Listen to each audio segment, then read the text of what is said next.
इस कविता में प्रेमिका भी आनी थी। वहां हम छोड़ आए थे चिकनी परतें गालों की, वहीं कहीं ड्रेसिंग टेबल के आसपास।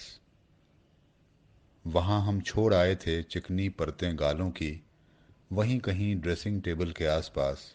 एक कंघी, एक ठुड्डी, एक माँ, गौर से ढूंढने पर मिल भी सकते हैं।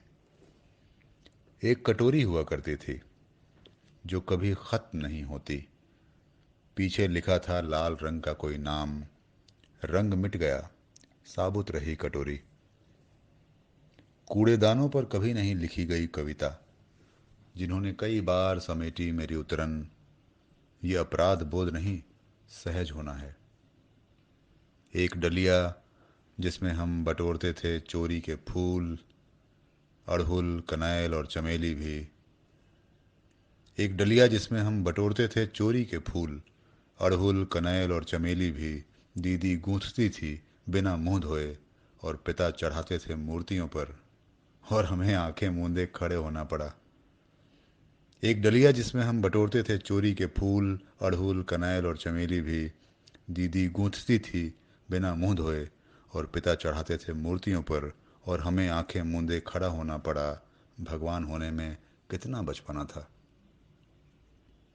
एक छत हुआ करती थी जहां से दिखते थे एक छत हुआ करती थी जहां से दिखते थे हरे उजले रंग में पुते चारा घोटाले वाले मकान। जहां घाम में बालों से दीदी निकालती थी ढील, जू नहीं ढील, धूप नहीं घाम, और सूखता था कोने में पड़ा अचार का बोयाम। एक उम्र जिसे हम छोड़ आए जिल्द वाली किताबों में। एक उम्र जिसे हम छोड़ आए जिल्द वाली किताबों में, मुरझाए फूल की तरह सूख चुकी होगी।